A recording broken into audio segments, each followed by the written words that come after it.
Bien, pues buenos días a todos.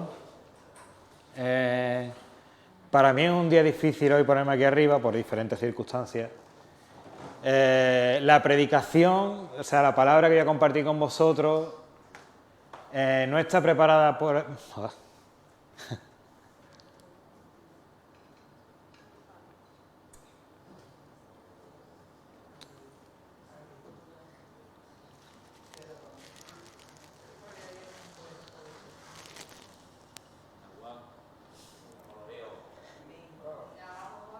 que tenía yo ganas de llorar un poquito. No está enfocada a lo que la iglesia está pasando en estos momentos, ¿no? Sino está más bien enfocada a mi vida, ¿no? Y bueno, ya lo entenderéis ahora cuando comparta, pero bueno, viene como anillo al dedo para esta situación también, ¿no? Así que, bueno, me ha tocado, la tenía medio preparada. Y hay un versículo en la Biblia que Jesús le dice a sus discípulos, que está en Mateo 14, que dice: tened ánimo, yo soy, no temáis. Y no sé si, bueno, este verano hemos tenido un evento muy especial, ¿vale?, que se celebra cada 4 años, que son las Olimpiadas, ¿no? Y hace 4 años había también Olimpiadas, pero no se pudieron celebrar por el tema del COVID y se celebraron un año después, las Olimpiadas de Tokio. Entonces, había una cosa muy expectante. Entre todos los participantes había una persona especial, ¿vale?, en el que los focos se dirigían mucho a esta persona. Esta persona era Simone Biles, ¿vale?, una gimnasta norteamericana. Bueno, es una máquina, no sé, ¿habéis visto a esta chica actuar en sus ejercicios de gimnasia? Pues muy mal los que no lo habéis visto, porque hay que ver un poco de deporte, ¿eh?, y hacerlo también. Pero bueno, ya si lo ve algo hace. Bueno, pues esta chica es una eminencia en la gimnasia, ¿vale? A tal punto que varios de los ejercicios que hace llevan su nombre. Esto es ya algo espectacular, ¿no? Es como si en un futbolista el penalti de Panenka, ¿no?, a aquellos que les gusta el fútbol, ¿no? Pues bueno, fue un hombre, Panenka, un futbolista, que se inventó ese tiro, ¿no? Y a lo largo de los años y años, sigue ese nombre sobre todas las cosas en ese tiro de penalti, ¿no? Pues esta chica tiene ejercicios de gimnasia con su nombre. Es una máquina, pero algo ocurrió en Tokio. Cuando empieza una de las finales, la chica coge sus carrerillas, salta, y bueno, lo que era una doble pirueta de no sé qué, no sé cuánto, se convierte en una pirueta simple. La chica cae, pierde un poco el equilibrio. Entonces el comentarista, si tenéis la oportunidad de ver esto por internet, el comentarista se queda un poco extrañado de todo esto. La chica se baja, todo el mundo está extrañado y la chica se retira de la competición. Entonces esto fue un boom. La criticaron, la machacaron, hubo gente que la apoyó, pero no entendían cómo una profesional podía abandonar. No abandonó esa competición, abandonó 4 competiciones más. Creo recordar que la última sí participó y ganó un bronce, creo recordar. Pero se retiró de todo, era favorita a ganar 5 oros, ¿vale? Y se retiró. Entonces, a raíz de esto, pues ella entró como en una depresión. Dicen que este tipo de gimnastas tienen desarrollado algo en su cerebro, como los gatos, que siempre cuando están dando esas piruetas, esas vueltas, ellos saben cómo tienen que caer. Entonces esta chica decía que había perdido ese sentido. Entonces no sabía qué iba a pasar. Cuando ella empezaba a correr, no tenía seguridad de lo que iba a ocurrir con su vida. ¿Sabes? Estos ejercicios, si caes mal, te puedes nucar, te puedes matar, puedes quedar paralítico, en fin. No es fácil, ¿no?, esto, ¿no? Bueno, pues esta chica se retira y recibe un montón de críticas, ¿vale? A su situación personal, a su situación mental, se le sumó la de el mundo, gran parte del mundo en contra de ella. Bien, hace un tiempo, vamos a dejar a Simone Biles descansar.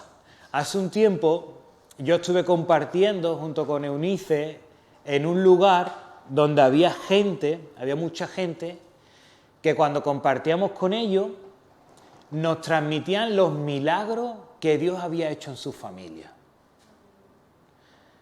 Era de envidiar, ¿vale? O sea, a mí me daba envidia mala, ¿vale? Tenía envidia, digo, ostras, tío, ¿de verdad? Yo decía, ¿de verdad que esto ha pasado y tú lo has visto? Sí, esto lo he visto yo. Lo que me comía un montón la cabeza, lo que me hacía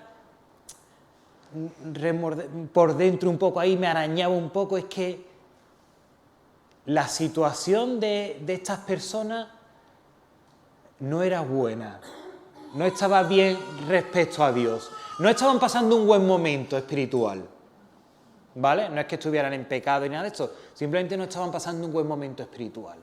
Y cuando yo hablaba con Eunice, llegábamos a casa, hablábamos sobre el asunto, yo decía, no entiendo cómo unas personas que han recibido tanto de parte de Dios no puedan conectarse con Dios. No lo entiendo. No entiendo cómo una persona que ha visto milagros, estamos hablando de milagros, no estamos hablando de, yo qué sé, de que tenía un cáncer y me sané después de pasar por ciertos tratamientos, gracias a Dios también, pero no, milagros. Y dice, ostras, qué envidia, que me encantaría ver algo así, ¿no? Que me encantaría ver situaciones de esas. O cuando, por ejemplo, me siento a la mesa con los papás de Eunice, ¿no? Y me cuentan cosas que han visto, ¿no? Yo digo, y yo voy a ver esas cosas, ¿no? ¿Dónde están esas cosas, no? Que quiero verlas, ¿no? En fin, me rayaba un montón, ¿no? Y quiero que me acompañes para explicarte todo esto en la Biblia a tres bandas. Vamos a ir a tres bandas, ¿vale? Y quiero leerte lo que dice Mateo 10, del 5 al 8, cuando Jesús está con los discípulos, ¿no? Y les dice, a estos 12 envió Jesús y les dio instrucciones diciendo, por camino de gentiles no vayáis, y en ciudad de samaritanos no entréis, sino id antes a las ovejas perdidas en la casa de Israel. Y yendo, predicad, diciendo, el reino de los cielos se ha acercado. Dice, sanad enfermos, limpiad leprosos, dice, resucitad muertos, echad fuera demonios, de gracia recibisteis, dad de gracia. Y los discípulos habían sido formados por Jesús de una manera teórica y de una manera práctica. Esta gente habían visto de primera mano milagros realizados por la persona de Jesús. Habían visto la sanidad de un leproso, habían visto la sanidad de la suegra de Pedro, aunque esto a Pedro no le haría mucha gracia, pero habían visto también el siervo del centurión que Fran nos compartía antes del culto, eso que Dios le traía a su mente, ¿no? Habían estado con Jesús en una tempestad, donde Jesús estaba descansando, durmiendo, y Jesús la calmó. ¿Recordáis este episodio de la palabra? Habían visto sanidad de paralítico, habían visto tantas cosas. Creo, o sea, esto ya cosecha mía, creo que también habrían visto a muertos resucitar. Porque si no, Jesús, ¿a qué viene a decirle, limpia leprosos, resucitad muertos? ¿No? Entonces, habían visto cosas muy grandes, ¿vale? Y ahora ellos tienen la oportunidad de poner en práctica esto que habían aprendido con el maestro al lado, pero ahora sin el maestro. Entonces imagínate a esta gente cuando Jesús los manda, se dividieron, ¿no? Imagínate cuando iban, yo qué sé, imagínate a Ricky y Mary, dice, Ricky y Mary, usted vaya a Utrera, ¿no? Y ellos van a Utrera y cómo van por el camino, ¿no? Y van... Y la Miri, y yo, Ricky, tío, esto es un marrón, ¿eh? Ahora el cojo que veamos, ese que ora por él. Y como no se sane, el ciego, ¿te acuerdas del ciego, Ricky, el vecino ese que es un ciego? Ese que ora por él. Como no se sane, qué marrón. ¿Y cómo vamos a hacer esto? ¿Y qué va a pasar? ¿Y qué nos va a ayudar si Jesús siempre está al lado nuestra? En fin, irían con esa incertidumbre de qué pasaría. Como no se sane, me van a apedrear. O sea, asustados irían, ¿verdad? Porque ellos habían visto los milagros de Jesús, pero ellos no habían sido utilizados para realizar estos milagros. Es como el pinche de cocina, ¿no? Tú puedes ser el chef, el que se lleve el aplauso, la honra, pero el pinche el que está detrás, simplemente viendo, poniendo los ingredientes un poquito ahí, ¿no? Pues esto, así veo yo, me imagino yo a los discípulos. Pero ahora, vuélvete cuando ellos estaban volviendo de esos viajes, ¿vale? Viendo cómo se movía el Espíritu de Dios, cómo ellos ponían la mano sobre un enfermo y sanaba. Imagínate tú cómo te sentirías, ¿no?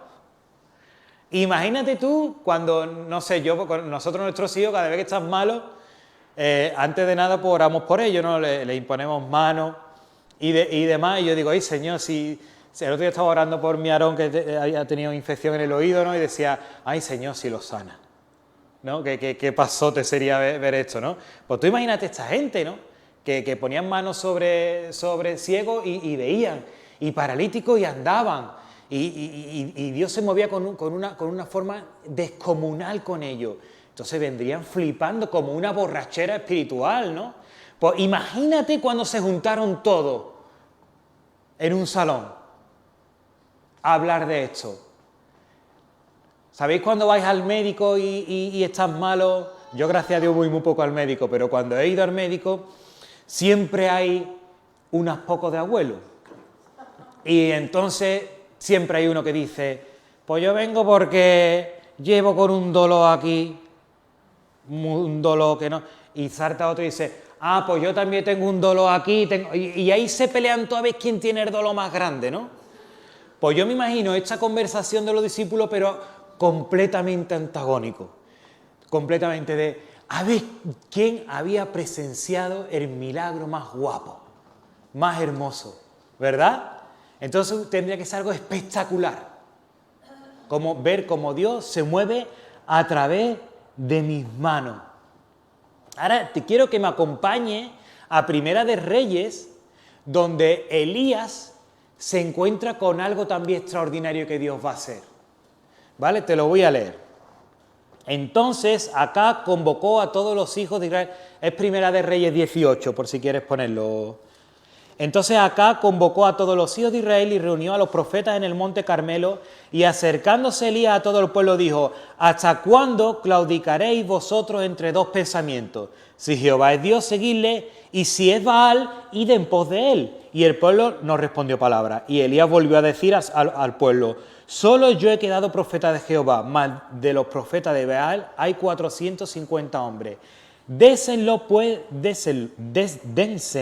pues 2 bueyes y escojan ellos uno y córtenlo en pedazos y pónganlo sobre leña, pero no pongan fuego debajo. Yo prepararé el otro buey y lo pondré sobre leña y ningún fuego pondré debajo. Invocad luego vosotros el nombre de vuestros dioses y yo invocaré el nombre de Jehová, y el Dios que respondiere por medio de fuego, ese sea Dios. Y todo el pueblo respondió diciendo, bien has dicho. Entonces Elías dijo a los profetas de Baal, escogeos un buey y preparadlo vosotros primero, pues que sois los más, e invocad el nombre de vuestros dioses, mas no pongáis fuego debajo. Y ellos tomaron el buey que les fue dado y lo prepararon, e invocaron el nombre de Baal desde la mañana hasta el mediodía, diciendo, Baal, respóndenos, pero no había ni voz ni quien respondiese, entre tanto ellos andaban saltando cerca del altar que habían hecho. Y aconteció al mediodía que Elías se burlaba de ellos, diciendo, gritad en alta voz, porque Dios es, quizás esté meditando, o tiene algún trabajo, o va de camino, o tal vez duerme y hay que despertarle. Y ellos clamaban a grandes voces y se sajaban con cuchillos y con lancetas conforme a su costumbre hasta chorrear sangre sobre ellos. Pasó el mediodía y ellos siguieron gritando frenéticamente hasta la hora de ofrecer el sacrificio, pero no hubo ninguna voz, ni quien respondiese, ni escuchase. Entonces dijo Elías a todo el pueblo, acercaos a mí, y todo el pueblo se le acercó, y él arregló el altar de Jehová que estaba arruinado. Y tomando Elías 12 piedras, conforme al número de las tribus de los hijos de Jacob, el cual había sido dada palabra de Jehová, diciendo, Israel será tu nombre, edificó con las piedras un altar en el nombre de Jehová. Después hizo una zanja alrededor del altar en que cupieran 2 medios de grano. Preparó luego la leña y cortó el buey en pedazos y lo puso sobre la leña. Y dijo, llenad 4 cántaros de agua y derramadla sobre el holocausto y sobre la leña. Y dijo, hacedlo otra vez, y otra vez lo hicieron. Dijo aún, hacedlo la tercera vez, y lo hicieron la tercera vez. De manera que el agua corría alrededor del altar y también se había llenado de agua la zanja. Cuando llegó la hora de ofrecer el holocausto, se acercó el profeta Elías y dijo, Jehová Dios de Abraham, de Isaac y de Israel, sea hoy manifiesto que tú eres Dios en Israel y que yo soy tu siervo y que por mandato tuyo he hecho estas cosas. Respóndeme, Jehová, respóndeme para que no conozca este pueblo que tú, oh Jehová, eres Dios y que tú vuelves a ti el corazón de ellos. Entonces cayó fuego de Jehová y consumió el holocausto, la leña, las piedras y el polvo, y aún lamió el agua que estaba en la zanja. Viéndolo todo el pueblo se postraron diciendo, Jehová es el Dios, Jehová es el Dios. Tú imagínate a Elías, ¿no?, en esta situación, ¿no?, y encima con un poco de humor, ¿no?, como gritarle que es que está dormido, los baales están dormidos, ¿no?, y bueno, ellos acuchillándose, esa desesperación por encontrar una respuesta. Y Elías toma ese, no sé, yo lo considero un poco de humor, ¿no?, un poco de sarcasmo, no decir, no, echa agua ahí. Y como decimos aquí en Sevilla, echa agua en gordo ahí, a ver qué es lo que pasa, ¿no? Y bueno, Dios, y la confianza que tenía Elías en Dios para hacer eso, ¿no? Porque si yo me veo en ese marrón, 400 sevillistas, ¿no?, y yo bético nada más, y pidiéndole a Dios que hiciera un milagro. Yo pensaba en lo que me tocaba a mí hacer después y estaría asustado, pero Elías estaba completamente seguro de lo que iba a suceder en ese lugar. ¿Vale? Ahora vente conmigo también a la vida de Jeremías, que se le conoce como el profeta llorón, ¿no? Y dice Jeremías, capítulo 1, versículo 4, dice, vino pues palabra de Jehová a mí diciendo, antes de que te formaste en el vientre te conocí, y antes que naciese te santifiqué, te di por profeta a las naciones. Imagínate Dios, que sí, que nosotros lo leemos, ¿no?, y cogemos esta palabra también para nosotros, ¿no? Pero imagínate que Dios te dice esto a ti. Yo te escogí como profeta a las naciones. Y él se asustaba, ¿no?, y decía, no, pero si es que yo no sé hablar, yo soy muy niño. Y Jehová dijo, no digas más, soy un niño, porque a todo lo que te envíe irás tú y dirás a todo lo que te mande. Dice, no temas delante de ellos, porque contigo estoy para librarte, dice Jehová. Y en el versículo 10 dice, mira que te he puesto en este día sobre naciones y sobre reinos. Y dice, para arrancar y para destruir, para arruinar y para derribar. Y dice, para plantar, o sea, para edificar y para plantar. Esto le dice Dios a Jeremías. ¿Cómo te sentirías si Dios te hablara a ti de esa manera tan personal? ¿Cómo te sentirías si Jesús en este momento te diría, oye, ora por los enfermos que van a sanar?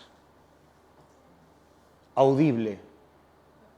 ¿Cómo te sentirías si Dios te dijera, oye, Betty, ponte en medio de tu barrio, con toda idolatría que hay en tu barrio, y invoca el nombre de Jehová, que vas a ver una gran maravilla allí?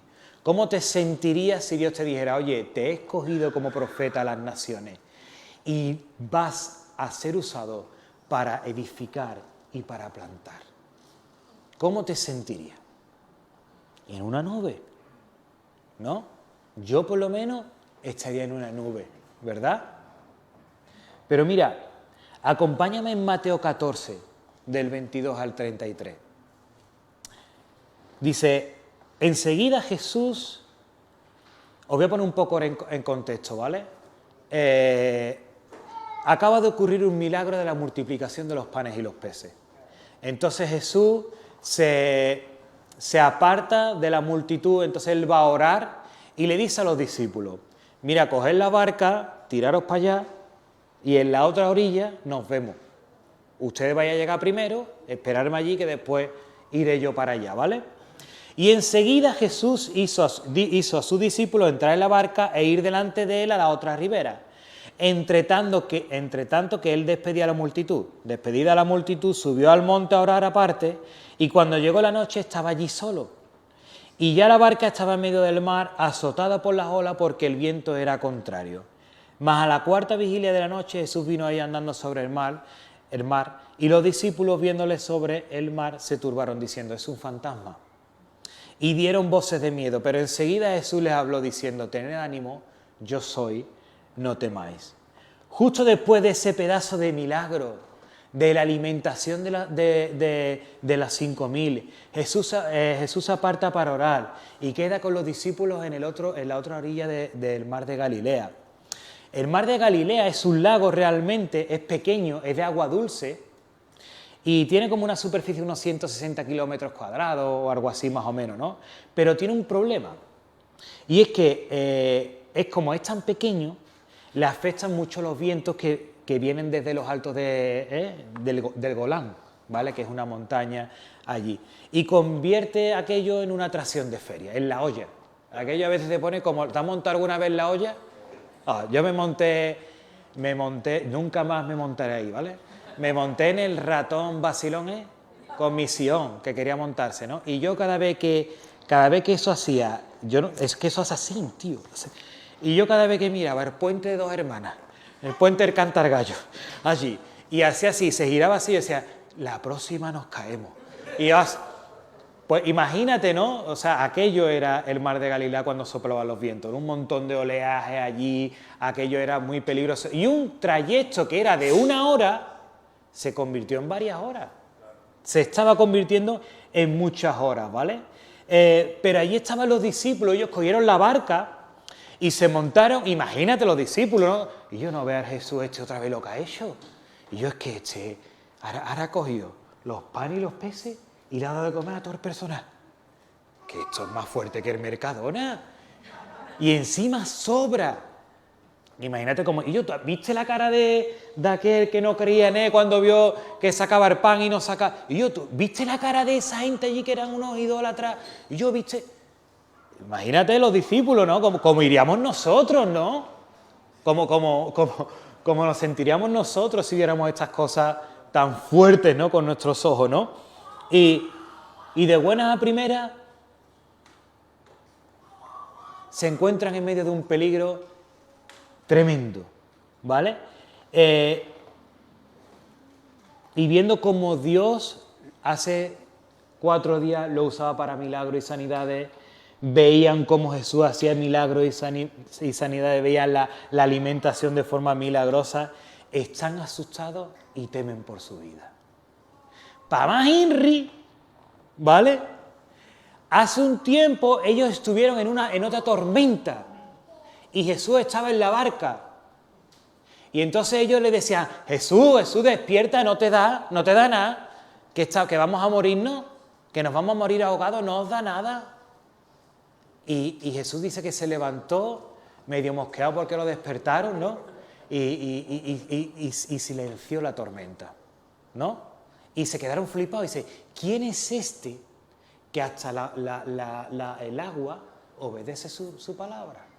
¿No? O sea, vivieron ese momento con Jesús, pero estaban en un momento en el que Jesús no estaba y entonces empezaron a temer por su vida y la barca empezaba a tambalearse cada vez más y empezó a entrar agua en ella. Para más asombro, como he dicho, ellos ya estuvieron en una tormenta con Jesús, pero no se acordaban de lo que había pasado, ¿vale? Por ahí tenemos a nuestro amigo Elías también, que os he hablado antes, del milagro que Dios hizo con él, ante los profetas de Baal. Y dice, Primera de Reyes 19, del 1 al 10, que Acab, que era el rey en aquella época, dijo a su mujer Jezabel la nueva de todo lo que Elías había hecho.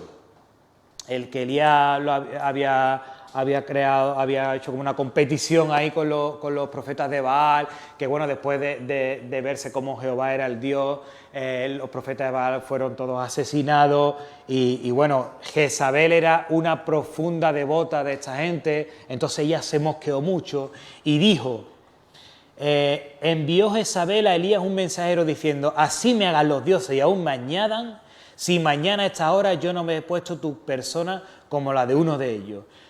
Viendo pues el peligro, se levantó y se fue para salvar su vida y vino a Berseba, que está en Judá, y dejó allí a su criado. Se asustó Elías. El hombre que ora y hace que caiga fuego del cielo. El hombre que ora y hace que ya no haya más sequía en la tierra, le dice una reina que lo va a matar y se asusta y se esconde. Entonces Dios lo alimenta con cuervos y ahora él va y se dirige a una cueva y se mete dentro de la cueva. Y le dice Dios, Elías, ¿qué haces aquí? Entonces Elías le dice, estoy asustado, temo por mi vida. Y vemos este episodio donde le dice, Elías, sal a la puerta de la cueva, ¿no? Y dice que empieza un terremoto, diferentes sonidos, diferentes cosas naturales que están ocurriendo, y dice que Dios no estaba en esas cosas. Entonces Dios tiene que enseñarle a Elías que Dios no solo se mueve en el fuego. Que Dios no solo está para que caiga fuego desde el cielo y Dios no solo está para cortar cabezas a los profetas de Baal. Y recuerdo, se me viene a la mente este episodio de estos discípulos que le dicen a Jesús, Jesús, oramos para que descienda fuego y cargarnos a toda esta gente que están hablando cosas malas de ti. Y le dice Jesús, ustedes no se estáis enterando de nada. Pues eso es lo que le estaba pasando a Elías. Tú no te estás enterando de nada, Elías. Pero entraba en una depresión, Elías, ¿verdad? No puedes olvidarnos de Jeremías. Jeremías, a medida de que va avanzando, se encuentra con un problemón. ¿Sabéis cuál es el problemón?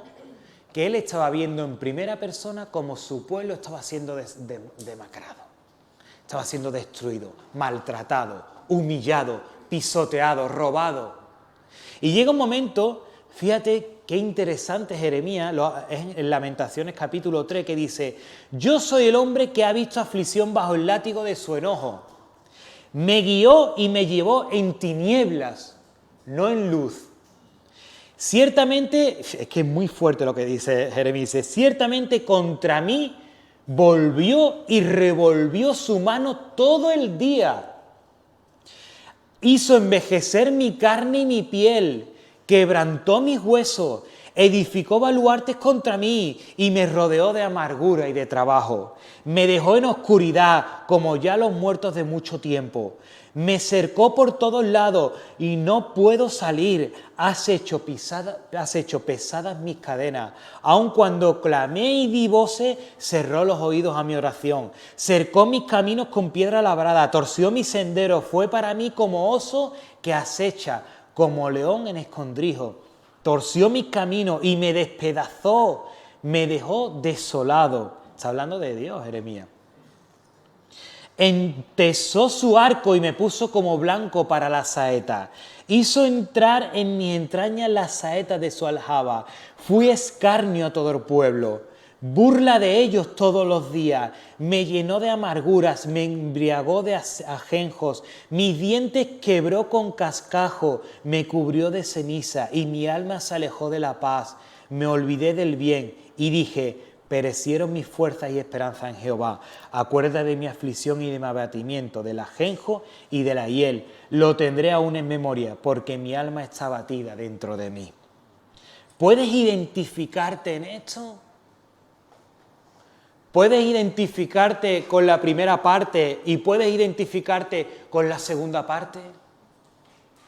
Quizás nunca has sido marinero, ¿no? Que yo sepa aquí el único que le gustaría tener un yatecito de Arguajo. Al Arguajo le gusta Barbate y esa va a ser su despedida, ¿no? O sea, su jubilación, ¿no? El yate que estamos ahí buscándolo para Arguajo. Pero fíjate, yo estuve en Mallorca de vacaciones con Eunice y los niños y alquilamos un barquito de estos con motor y estaba muy chulo, ¿no? Nos montamos y nos fuimos a una escalita allí en Mallorca. Entonces, pues claro, te dice, no, esto es muy fácil, esto es así, así, así, ¿no? Y nosotros empezamos, ¿no? Aarón empezó a tener miedo. Entonces, al lado nuestro pasaban yates, verdaderos yates, Entonces, cuando un yate pasaba, eso creaba una ola, le pegaba a la barquita nuestra y la barquita pegaba portazos por todos lados. ¿Vale? Entonces, nosotros vimos la cara de Aarón. La de Sion no, Sion está, papá, déjame conducir, que yo... Y la madre estaba mirando y dice, no hagas ninguna tontería. Y nosotros mirábamos a Aarón y nosotros le decíamos, Aarón, tranquilo, ¿vale? Está aquí papá y mamá. Quizás nunca haya sido perseguido por una reina o por otro país, haya entrado en tu país y esté matando a tu gente, está haciéndole daño a tus familiares queridos. Esto está pasando mucho, está pasando en Palestina, estamos viendo infinidad de muertes sin sentido, está pasando en Ucrania, pasa constantemente en muchos países de África, lo que pasa que no son tan interesantes, pero pasa un montón en esos tipos de países que nadie conoce, ¿vale? Pero cambia esto por tu situación, ¿vale? Quizás una deuda familiar que se te ha ido de las manos. Lo que empezó una letra sin pagar se te ha transformado en un castillo que no has pagado. Quizás tu trabajo, hayas perdido tu trabajo y estés pensando cómo vas a sustentar a tu familia el mes que viene. ¿De dónde vas a encontrar ese dinero para pagar el alquiler, para comprarle la ropa a tus hijos, para alimentar a tu familia? Quizás una enfermedad inesperada que no nos esperábamos y de buena primera aparece en nuestras vidas, ¿no? Una ruptura sentimental. Antes, hacía muchos años no se veía esto en nuestra iglesia, pero dolorosamente se está viendo la ruptura del matrimonio, las familias destruidas, la muerte de un ser querido. Hemos vivido esto también aquí. Que sé, infinidad de cosas. Cuando tu negocio no te está yendo bien, y entonces tú te sientes así, ¿no? Te sientes como se sentía Elías, como se sentía Jeremías, como se sentían los discípulos. Y en medio de todo esto es difícil ver a Jesús, ¿verdad? En medio de la dificultad, en medio de la enfermedad, en medio de la ruina, es difícil ver a Jesús, porque pensamos que Jesús está aquí ahora. No, vamos a venir a adorar a Jesús aquí. ¿Te imaginas Jesús aquí sentado como antiguamente en la iglesia, ¿no? Que se ponían aquí los pastores y los ancianos, ¿no? Y todo el mundo, Jesús. Entonces, queremos que Jesús esté ahí. Creemos que Jesús está a nuestro lado cuando hacemos un devocional, ¿no? Y yo me voy a veces a mi patio, ¿no? Y yo, siéntate aquí, Jesús, pongo 2 sillas para que Él se siente allí y esté conmigo, ¿no? Pensamos que Jesús se presenta más cuando estamos en una discusión teológica, ¿no? Ahí está Jesús, cuando estamos discutiendo acerca de algo teológico, ¿no? Pero quiero que sepas una cosa, Jesús está más presente aún en nuestras vidas cuando hay tormentas. Realmente quiero que esto quede marcado en el corazón de nosotros esta mañana. Jesús no se avergüenza de tus momentos malos. Jesús no se avergüenza de tus fracasos, de tus debilidades, de las circunstancias que estés pasando, de tus problemas. Es en esos momentos en donde Jesús aparece y te dice, y yo, no temas, hijo, que yo estoy aquí. Cuando nosotros íbamos en el barquito en Mallorca, lo mejor era cuando cogíamos a Aarón y él estaba muy nervioso. Ahora, lo que pasa es que yo allí no podía más hacer otra cosa, hasta que estábamos en medio del mar allí. Para mí aquello, digo, Dios mío, que no se pinche la barca. Pero yo miraba y yo decía, y nosotros miramos a Aarón, Aarón, estás con papá y mamá, tranquilo, todo va a salir bien. Y qué guay estas palabras, ¿no? Cuando estás en una dificultad en tu vida y viene alguien y se acerca a ti y te dice, tranquilo, todo va a salir bien. Y qué difícil es esto. Ayer veíamos una peli en casa, nos encantó la peli, una pena que usaran muchas palabrotas, una pena, porque era una película para poder proyectarla en una escuela dominical, y nos gustaba mucho porque era un colegio donde había unos niños que eran unos panás. Estos niños eran ya desechados, ¿no?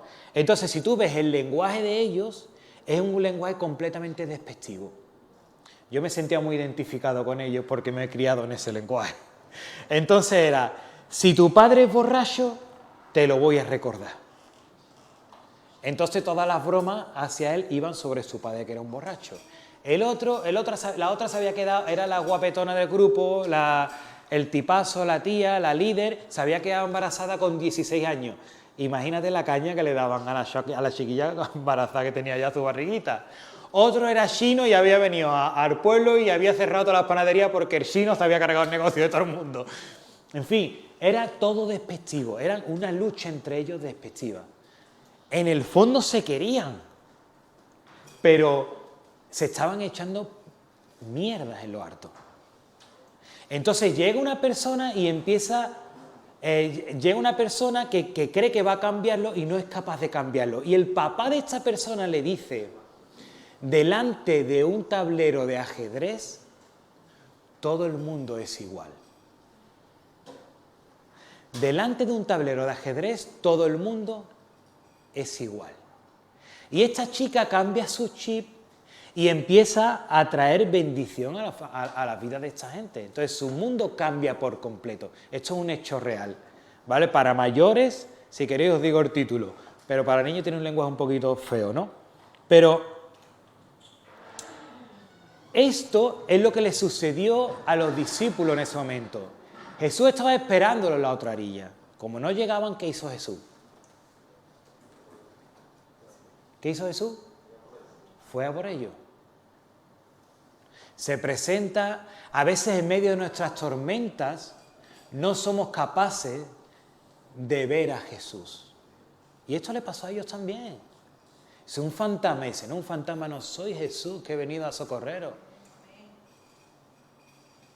Y esto también es lo que le pasó a Elías, ¿verdad? Que estaba deprimido, lleno de temor, porque tenía miedo por su vida, como he dicho antes, ¿vale? Pero Jesús, ¿qué es lo que hace? Dios, ¿qué es lo que hizo en ese momento?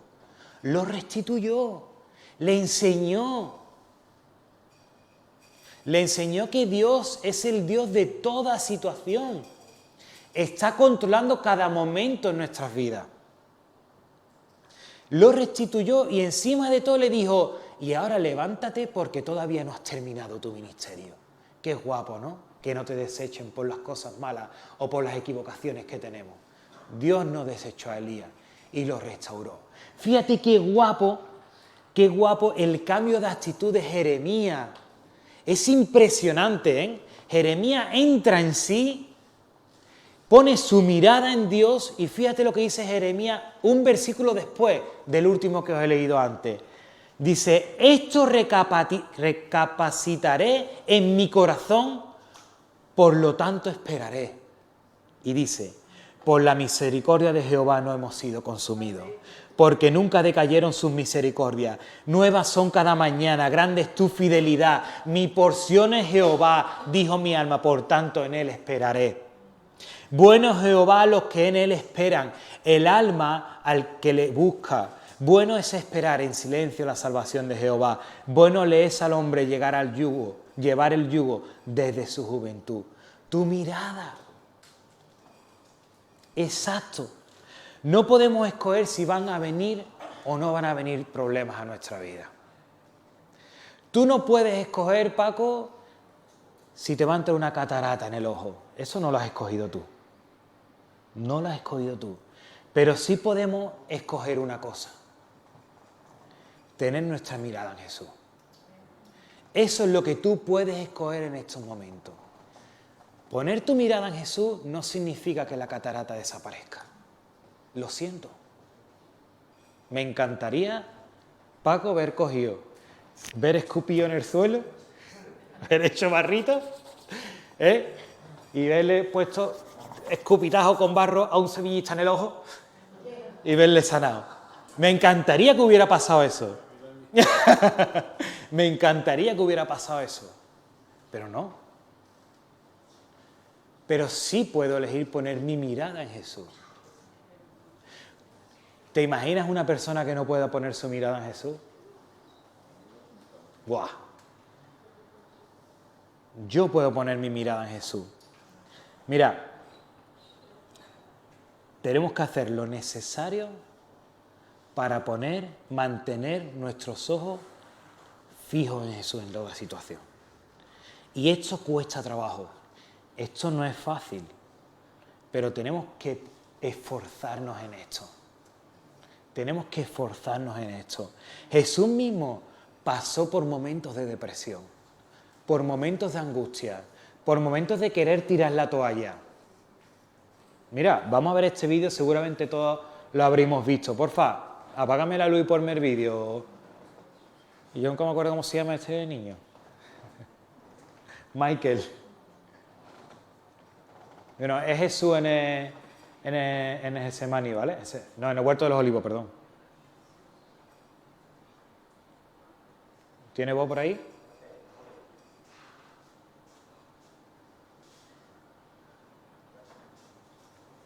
Bueno, todavía creo que no está hablando.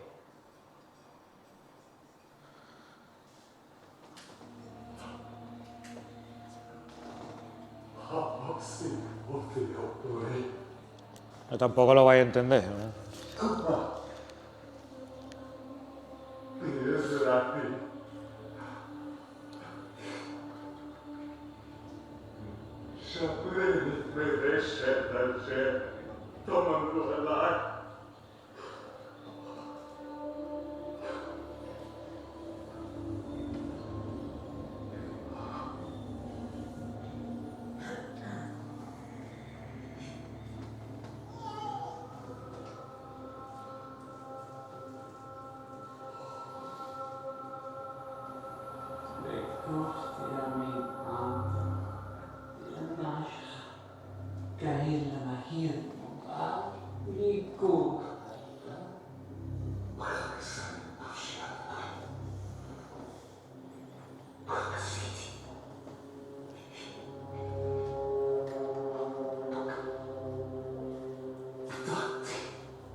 Hasta el mismo Jesús tuvo ese momento de depresión, ¿no? Ese momento de angustia, ¿no? De querer un poco apartar lo que le esperaba, ¿no? Pero los malos momentos van a venir a nuestra vida. Fijo, siento ser tan pesimista. Las tormentas van a venir a tu vida, las enfermedades, los fracasos. Eso no es una opción, va a ocurrir. O está ocurriendo, o ha ocurrido. Pero el temor sí es una opción en tu vida. Tú decides hasta dónde alcanza el temor en tu vida. Eso sí lo decides tú. Que pasen cosas malas, no podemos evitarlo. No podemos evitar lo que estamos atravesando como iglesia ahora con Marquito. Eso no podemos evitarlo. ¿Podríamos haberlos evitado? Yo qué sé. Se ha ido muchas veces al médico también. Pero estamos en esa situación, no podemos evitarlo. Pero ¿cómo enfrentamos esta situación? Sí es decisión de la iglesia. ¿Sabes? En las tormentas es por excelencia donde Jesús hace mejor su trabajo. ¿Sabes por qué? Porque en las tormentas es donde nosotros nos dejamos más mordear. Cuando tú estás pasando por una tormenta y Jesús dice algo a tu vida, eres más mimosín. ¿Vale? Responde mejor a todas estas cosas, porque estás pasando por momentos de tormenta. Quiero terminar con mi propio testimonio acerca de esto. Por eso decía que esto no tiene nada que ver con Juanjo ni con la situación que estamos pasando aquí como iglesia. Esto es una palabra que mi corazón tenía preparada desde hace un tiempo. Bueno, ustedes conocéis a Juan, muchos de vosotros me conocéis, sabéis cuál es mi carácter. Si muchos de vosotros tuvierais que identificarme, seguramente diríais que soy una persona fuerte, con carácter duro y que le gusta el cachondeo también, ¿no? Pero nunca me catalogaríais como una persona llorona ni como una persona débil. Hace unos meses, estoy llorando,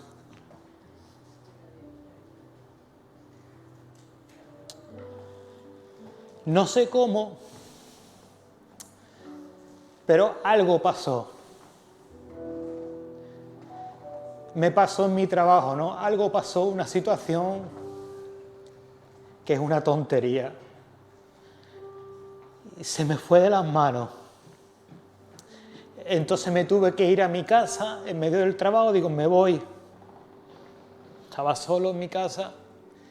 Me tiré al suelo y le dije, Señor, yo no te pido que me quites esto, pero ayúdame a pasarlo. Eso llegó ahí y llegó el tiempo y seguía con mi tiempo en este tema. Y llegó un domingo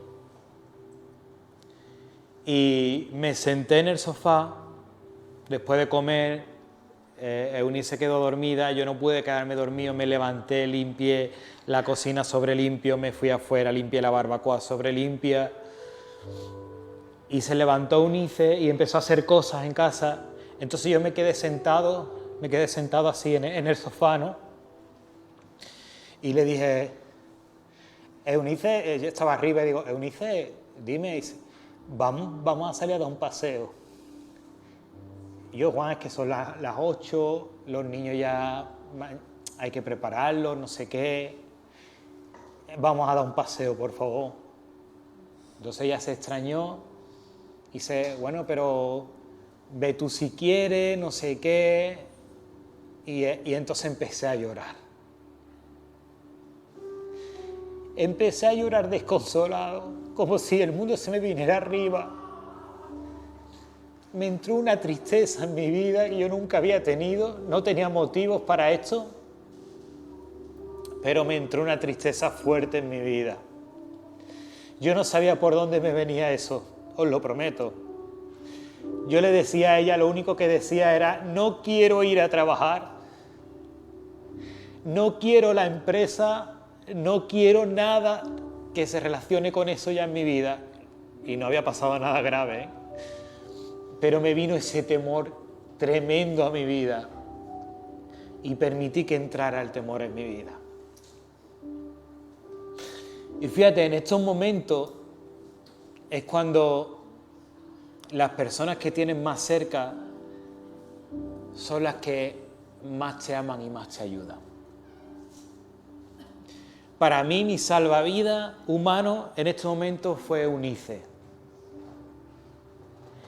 Abandonó todo y se centró en mí. Todos los días se levantaba conmigo, me mandaba un pensamiento, me llamaba a mitad de la jornada laboral, me preguntaba, llegaba a casa, me hizo la vida más fácil, me hizo esos momentos mucho más fácil. Lo importante es que tengamos a esas personas al lado. Durante mucho tiempo en mi vida, y hago un quisca en esto, durante mucho tiempo en mi vida, mi mujer ha sido para mí como una competición. O sea, y todos conocéis a Eunice, ¿no? Los valores que tiene. El regalo de Dios para mí es un regalo muy grande, ¿no? Y claro, me comparaba mucho con ella, ¿no? Y a veces en vez de mi amiga o mi compañera se transformaba en mi rival, por llamarlo así, ¿no? Entonces, a veces los matrimonios nos sentimos así. Pero quiero que piense que la persona más cercana a ti en cualquier dificultad es tu marido, es tu mujer. Y eso es lo que tú tienes que cuidar en esos momentos también. Para mí fue un salvavidas. Y lo es. Y yo no he terminado este proceso. Es más, estábamos orando allí dentro y estaba realizando mi ejercicio de respiración porque sentí una angustia tremenda. No sé de dónde viene, te lo prometo. Pero sí sé que yo decido hasta dónde va a llegar. Porque está Dios a mi lado. Y en estos momentos de dificultad, yo he podido sentir a Jesús que me dice, oye, yo estoy aquí. Y también he sentido el temor constantemente dándome en la mente. Y lo siento. Siento al diablo constantemente intentando meterme mierda en la cabeza. Constantemente. La noche antes de terminar la predicación estuve sin dormir toda la noche, me levanté temprano, me puse en el ordenador con ella y llega Eunice y me dice, ¿qué? ¿Cómo lo lleva? Y digo, no he dormido en toda la noche, la mente no ha parado, pero yo he decidido escuchar a Cristo. Entonces todas las mañanas tengo que decidir esto y no estoy en pecado, ni me considero peor que otra persona. Simplemente estoy en una lucha. Y yo sé que aquí hay muchas personas que están en esa lucha. Y yo no sé si has estado, cuando has ido a un abogado, alguna vez si has estado en un bufete de abogados o en un médico privado, cuando tú entras en su consulta, lo primero que ves son muchos diplomas, ¿verdad? Cuando tú ves tantos diplomas, eso lo que te da es seguridad, ¿no? Pues dices, este tío sabe. Si tú ves un médico, un cirujano, y tiene tantos diplomas, y dices, este tío curso ha hecho. Algo tiene que saber, ¿no? Siempre hay alguna abuelita que sabe más que los médicos. Pero bueno, este por lo menos tiene títulos, ¿no? Y hay un fragmento de un libro de Mas Lucado que dice esto. Dios ha colgado sus diplomas en el universo. El arco iris, las puestas de sol, el horizonte y los cielos adornados con estrellas ha registrado sus logros en las Escrituras. Su currículum vitae incluye que abrió el mar rojo, que cerró la boca de leones, que derrotó a Goliat, que resucitó a Lázaro, calmó la tormenta y sus paseos sobre el agua. Su lección es clara. Él es el jefe de todas las tormentas. ¿Estás asustado por la tuya? Entonces fija tus ojos en Él. Tal vez sea tu primera tormenta, pero desde luego no es la primera para Él. Él tiene un nombre especial. Estoy a tu lado. Se me olvidaba. Simone Biles, estuvimos viendo un reportaje que hay de ella por internet. Esta chica es de fe, una chica de fe. Dice que cuando pasó todo esto de Tokio, tiene una habitación donde guarda todo lo referido a Tokio, esas Olimpiadas. Dice que las tiene ahí porque todavía no están del todo bien para poder ponerlas en el sitio donde tiene todas sus cosas. Dice que entraba en esa habitación y se arrodillaba y le lloraba a Dios y le decía, ¿por qué? ¿Qué está pasando? ¿Por qué me ocurre esto? Dice que se pegó como 2 años así. Como 2 años así. Simone Biles volvió a estas Olimpiadas como una de las atletas más mayores en gimnasia. Y ha ganado, si no me equivoco, 3 oros y 1 plata. La vi, el primer día de competición la vi, y cuando hizo el primer salto, los comentaristas empezaron a alucinar otra vez con ella. ¿Sabes? Haz lo que sea, lo necesario, por poner tu mirada en Jesús. Ese es el único que nos va a salvar de la tormenta. Amén.